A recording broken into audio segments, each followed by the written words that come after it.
Hi guys, welcome back to Caffeine and Questions. Kind of different flavor this time. I haven't done one of these in a while, and I put out a thing on social media asking for questions. And I got a bunch of questions. A lot of them are very repetitive, same thing I usually get. But I got about nine different questions about what's going on in Ireland and England with anti-immigration riots and all the demonstrations. And honestly, I wasn't really paying attention. Believe it or not, in the United States, again, the the left wing media, the mainstream media, are not going to focus on things that don't fit their agenda, and that's in the UK, that's in Ireland, that's everywhere. They are kind of owned by their liberal overlords, and they do what they're told. That's just the way it is. So to find the actual news, you really got to do some digging. So when people ask me to comment and look at it and stuff like that, I was like, I don't really feel qualified. But then I started digging into it, and I started, research online and watching videos, and taking everything with a pinch of salt. And it's actually pretty shocking what's going on right now.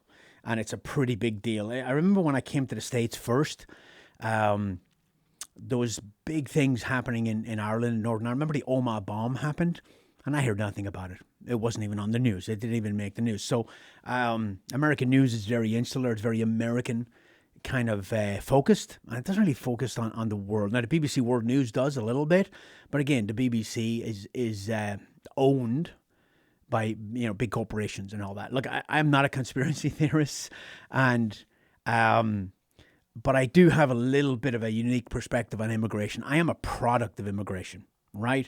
For those of you who don't know me, haven't seen any of my videos, listen to my podcast, I grew up in Ireland, spent 25 years in Ireland, served in the Irish military for 7 years, and got out, got a green card, went to the States, um, worked in the States for a little bit, come up, joined the American Army, spent 24 years in the American Army, and retired a couple of years ago. So I'm a product of immigration, and a lot of people left Ireland and scattered to the four winds of the world.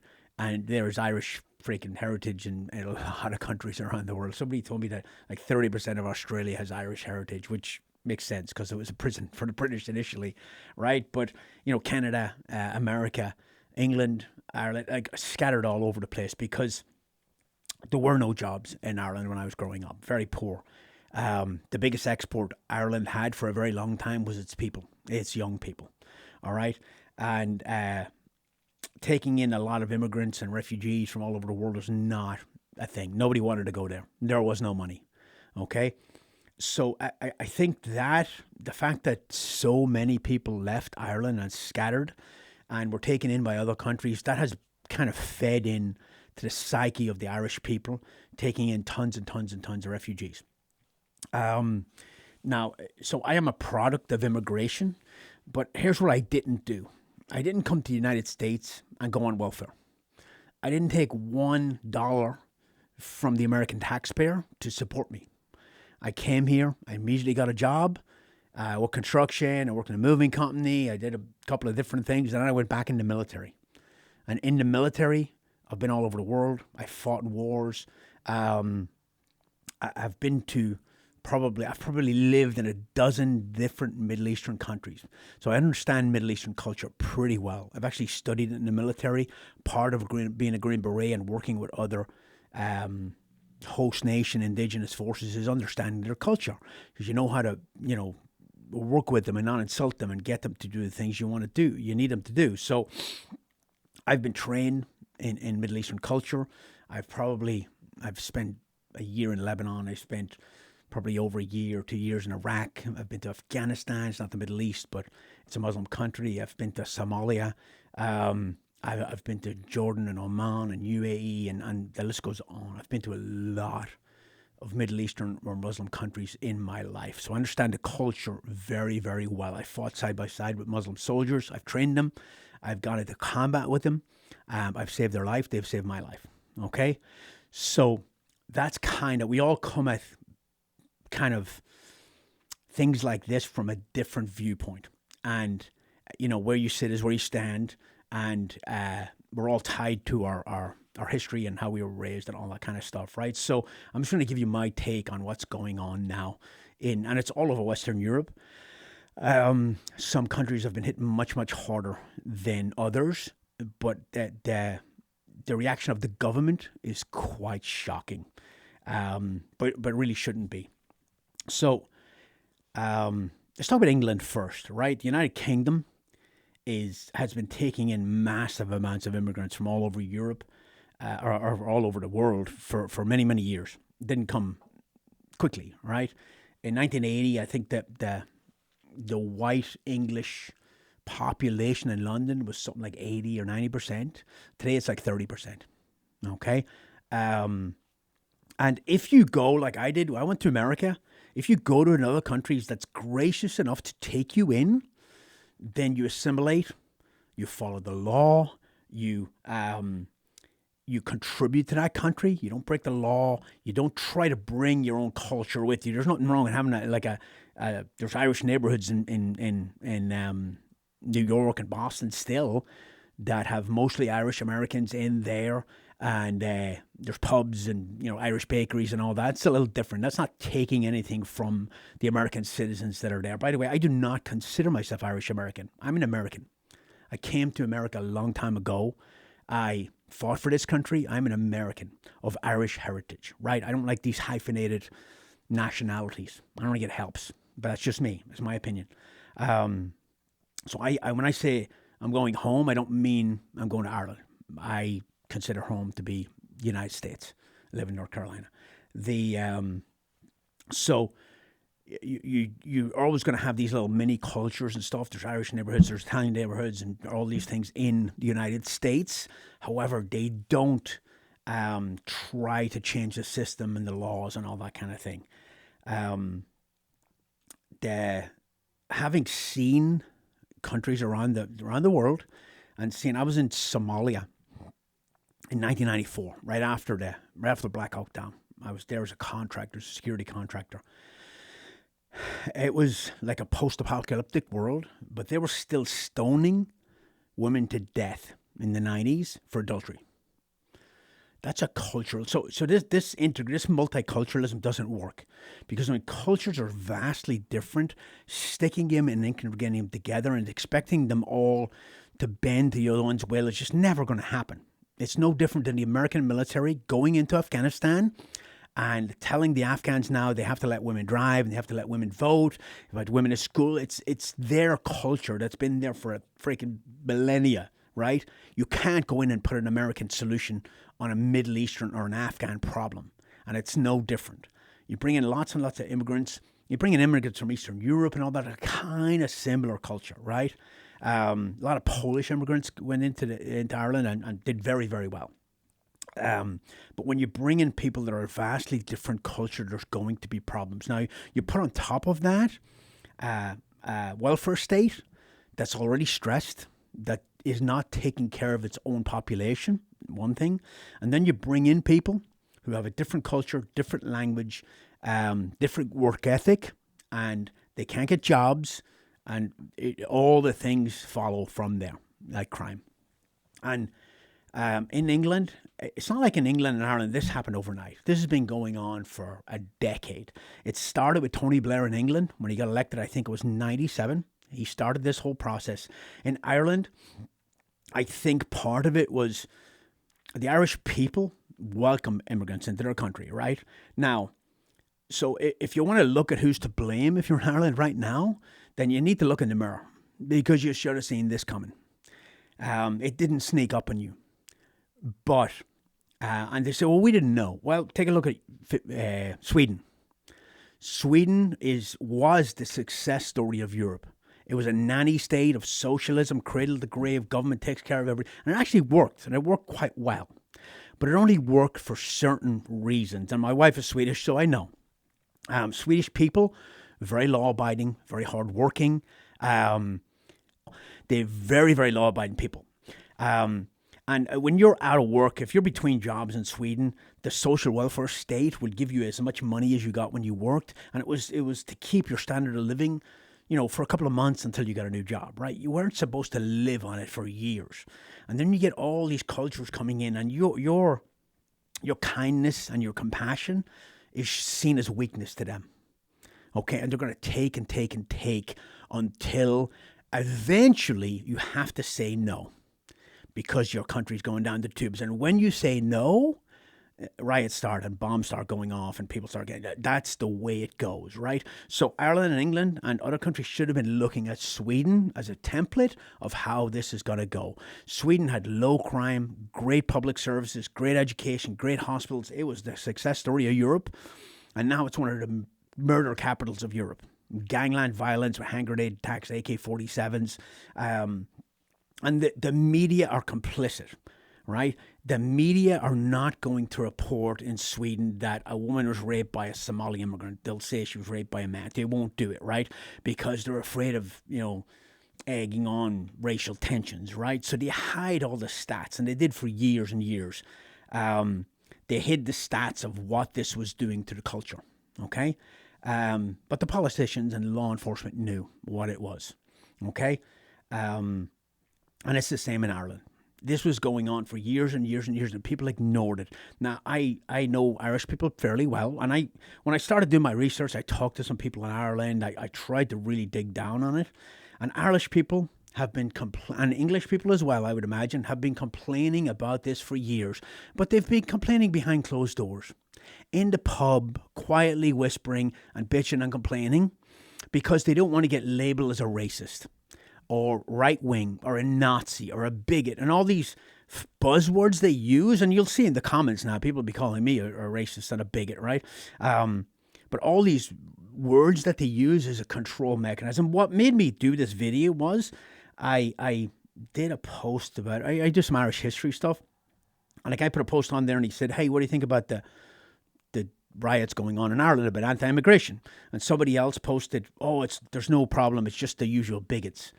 And that is a mechanism to shut you up. Your government in Ireland and in England and a lot of Europe, they've spent a lot of money to try to shut you up and make it so taboo to even talk about it that people are scared. Well, you got to get over it. You got to get over your fear of being called a right wing. Look at the demonstrations in Ireland. There's women out there. They're not right wing at all. There's people who are concerned about their kids. They're, like if I had kids over there and I lived in a town, and this happened with 4,000 people, and they put 1,000 immigrants into that town, mostly military age males from the Middle East, I would be worried. I'd be outraged. Honestly, if they put 1,000 military age males from any country in the world in my town, I would be outraged, because they've got nothing to do. And crime is going to go through the roof, and you're putting my kids at risk. A country only has so many resources to go around. So you want to take in immigrants, you take them in if there's no downside to your people, right? If you're giving them healthcare, which they are, and they're giving them all these housing and everything, and you've Irish people living on the streets with no healthcare, then you're wrong. You're dead wrong. And the reaction of the Irish government and the English government now is to vilify the protesters and call them all right-wing extremists. And the RTE, which is a government-owned news television station, will jump right online. If you look online now, just Google riots in England or Ireland, it'll be, right-wing extremists and blah, blah, blah. It's not the case. It's absolutely not the case. There are people who are concerned about the future because they know what's going on. And your government, your liberal overlords, they didn't even ask you. They just dumped all these people on you. Now, the same thing is going on in America. And I'll guarantee you, some of you watching this video a couple of years ago called Trump a racist and a right-wing extremist and a Nazi because he wanted to build a wall on the southern border. And you bought in to the media who vilified him and who are paid off and who are completely dishonest, and you bought into that narrative. I know because I talked to people who were in the military with me in Ireland, and they said to me, Trump's a racist, and I'm like, don't believe the BS you hear on the news, okay? But now I would say that you understand a little better why he wanted to build a wall on the southern border. I don't know what the stats are. I think I looked them up, but I've lost. I didn't write them down. But let's say, a couple of 100,000 immigrants have come into Ireland, which is a lot in a small country. 10 million undocumented immigrants have come across the southern border in the last 2 years. And the goal of the Democrat Party is to make them all, give them all the vote so they can get them to vote, because it's going to vote for whoever gives them the most free shit, right? So the reaction by the English government, Starmer, who's a friggin' authoritarian jackboot thug, to threaten people and to unleash the police. He's lost. He's going to lose this. You just have to stay the course, because once the people rise up like that, there's nowhere to go. Those of you who are old enough to remember the poll tax riots in the 1980, I think the late 80s and early 90s in England, where Margaret Thatcher put a new tax in and it mostly hit the poor, and there was massive riots and unrest. And it went on for a long time, and it got very, very vicious because she sent the police in to crack skulls. But in the end, they won. They got it, right? But when that guy posted on my YouTube channel that, it's the usual bigots, I posted and I said, don't be intimidated. You should not be afraid to express your opinion. When here's an analogy or a metaphor that the Irish people understand. You take a kettle that's boiling and you block it up, and you seal where steam can't come off it, and you keep it there, it's going to blow. And that's what's going on with these riots. It's people who are not being heard and being vilified and being called right-wing extremists. If they express you can't have a conversation about it, because you're an extreme right-wing thug if you have a conversation. Now, England has gotten even worse, because they've enacted a law now and they enacted it years ago, but they never really pursued it. If you post anything they don't like on social media, they will arrest you. The Rowan Atkinson, who, American audiences will know him as Mr. Bean, but he's a very well-known comedian in England, right? Not the 9 o'clock news. I grew up with him. Very funny guy. Blackadder. He did a press conference. You can look it up on YouTube. And he was talking about free speech. And he gave some examples of why people were arrested. And these are ludicrous examples. I'm sure there was incitement of violence and all that too. But one guy was arrested for calling a police horse gay. Maybe the police horse was gay. How does he know, right? Another guy was, an 18-year-old was arrested for saying the Church of Scientology is a cult. He might have a point there, right? And somebody else was arrested. A cafe owner was displaying Bible references on his screen in his restaurant, and he got arrested, right? So this is how far it's gone. And an American audience, if you think it's not coming here, it absolutely is. And it could start in November if this doesn't go the right way, right? These people, these liberal overlords, what they want is power and control. And you dare not go against them. You dare not. And you can see it in England. Look up, do your research, and see the insanity of what's going on. I looked up the law in England that they use, and I forgot to write it down, but let me pull it up here. And it's, what is it called? It's like the Communications Act of 2003, Section 127. You can look it up. And it says a person is guilty of an offense if the purpose of causing annoyance, inconvenience, or needless anxiety to another.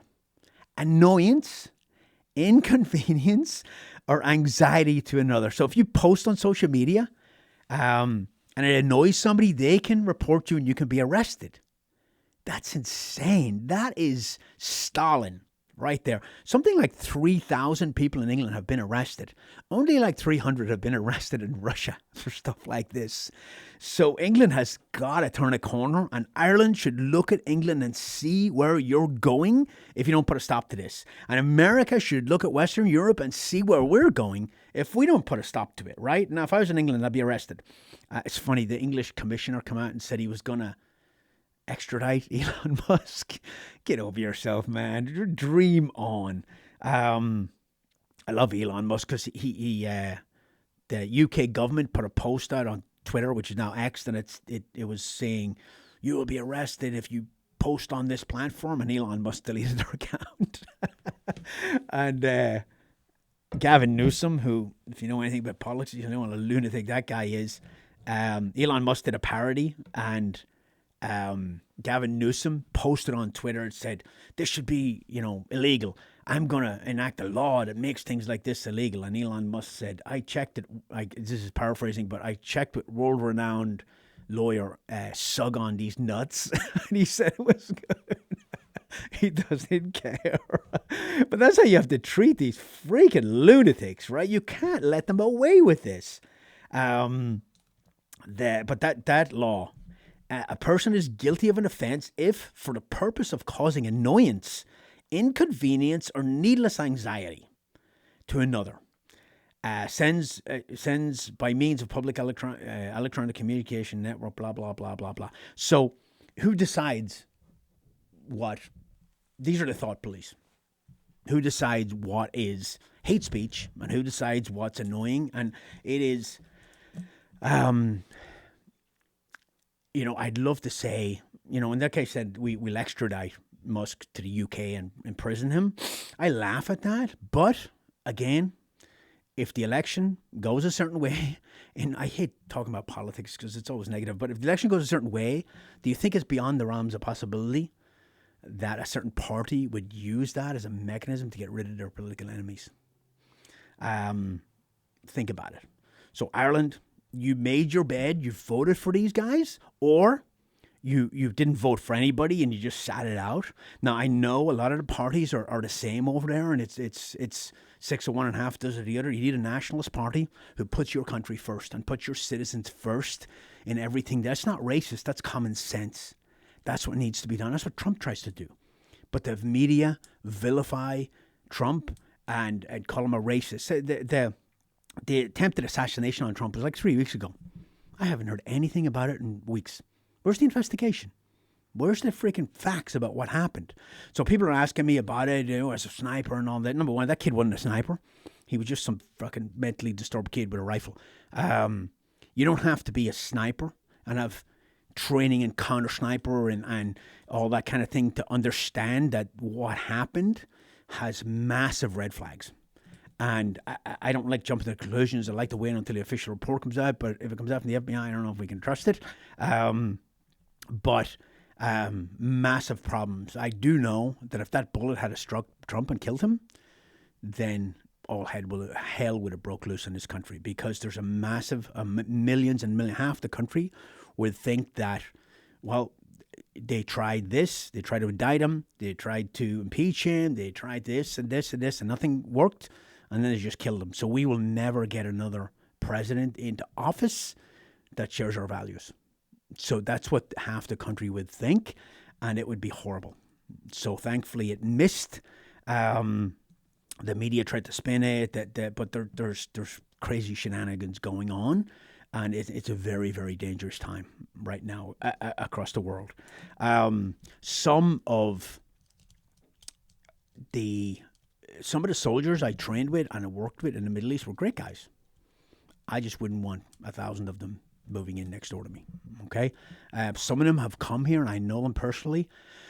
And they got true asylum status. The asylum is the catch-all to get in, and most of them have no need for asylum. But some of them have come here. I'm not going to mention it, but they've come and they've assimilated, and you wouldn't know the difference. It's when they go into these communities and then they want Sharia law and they want to ban drinking. They want to ban drinking in London, really? England?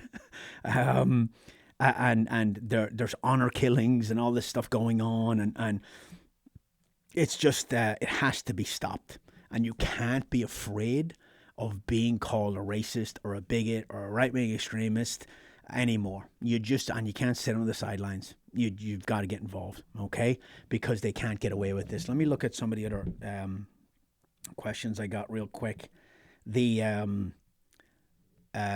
People keep asking me, are you going to train here? Are you going to train here? I've been trying to find other locations to train long gone in. It's very difficult because people with long range facilities don't want outside instructors coming in and teaching classes, right?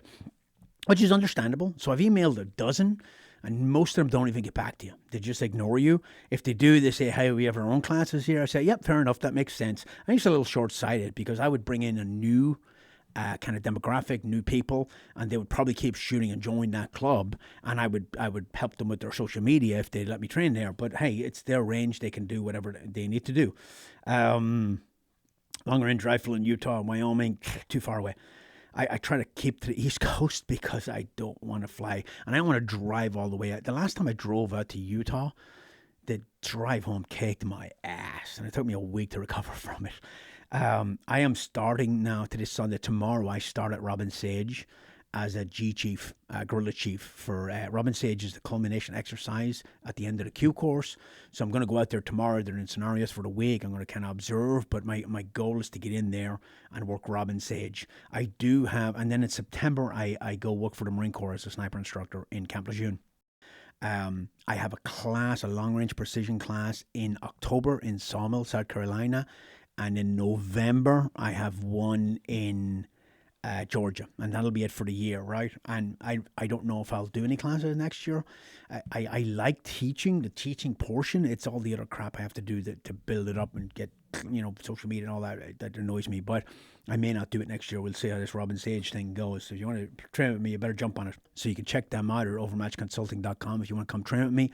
The slots on those are going to be very limited, smaller than usual, just because I have my own reasons for doing that. But I do have a couple of rental guns available. They're all 308 bolt guns, gas guns. If you want to come and you don't have any gear whatsoever, you can get it. You can rent a gun off me and all the gear for like $100. And you can come and learn. But you can email me if you have questions on that. I'm trying to look here. Advice for a line team leader moving into a sniper team lead position. Learn your guy's job, right? There's nothing worse than being a sniper on the ground and having a commander who doesn't understand your capabilities. Unless you understand those guys' capabilities, you're going to employ them wrong. And it could lead to a disaster. So get down, lay on your freaking belly, shoot some rounds. When I ran sniper school for special operations, for special forces in Bragg, a young lieutenant came from the 82nd down, and he said, "Hey, I'm the scout platoon leader with the snipes, and we only get like a case of ammo a year. Is there any way?" And I said, "Bring your guys down." So we brought all his guys down. I let them sit through all the classes. I brought them in the range. They shot tons and tons of ammo. Sometimes it doesn't hurt to ask. So I don't know where you are, but if you're on a base where there's a group that has a level 2 sniper course, or you're in Bragg or wherever, Marines or whatever, there's no harm in going down and asking to see if you could jump in. A lot of those guys are really cool and they want to help. We're on the same fight. Has 6.5 Creedmoor been adopted by certain military units? Only SOCOM, right? SOCOM is replacing their 308 gas guns with 6.5 Creedmoor gas gun. Geisley won the contract for that.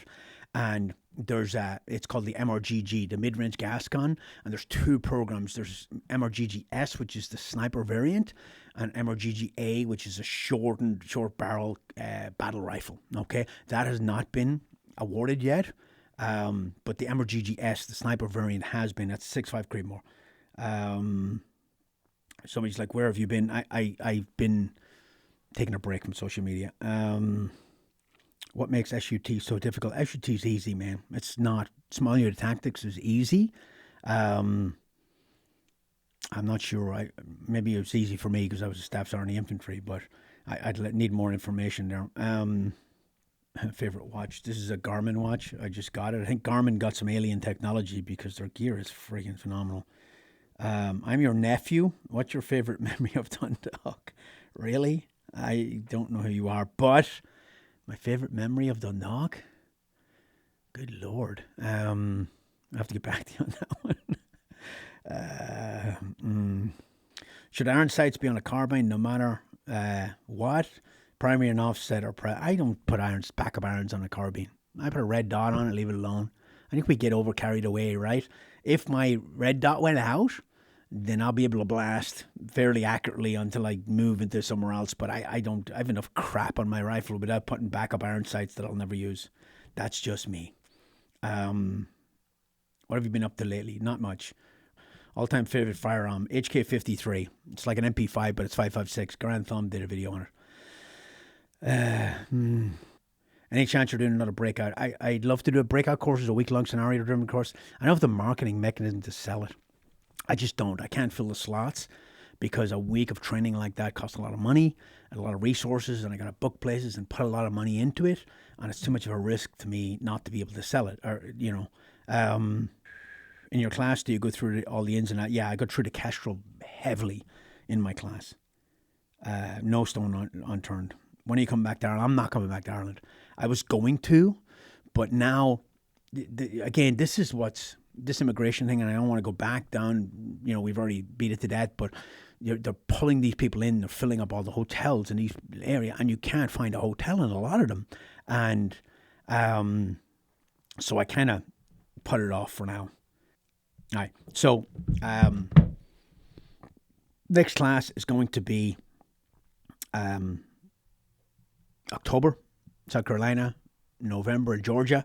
I am available for Zoom training. If you want to get on Zoom call, it's a great way to learn the basics and get that done. I am training cops in between there, and I do private training as well. If you want to jump on, Kirsten does private training. I highly encourage you if you can get training with Kirsten. If your wife needs training with somebody who's really, really good at what she does and a great instructor, then Kirsten's the one to do it.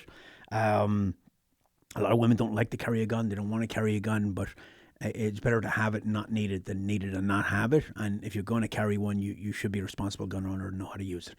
Okay. I know I probably didn't hit your question here. This immigration thing has been bugging me. I want to hear from people in Ireland. Put your comments down below. I don't care if you agree with me or not. You don't call me an asshole, then screw you, man. The truth hurts. And it's not a problem until it's a problem. So it doesn't directly affect you. People are like, oh, you're racist, until it affects you. And then they're like, oh my God, these people can't be, we're done. We're full. Okay, Ireland's full. It can't, it's a small country. It's got a small population, but it's only got limited resources.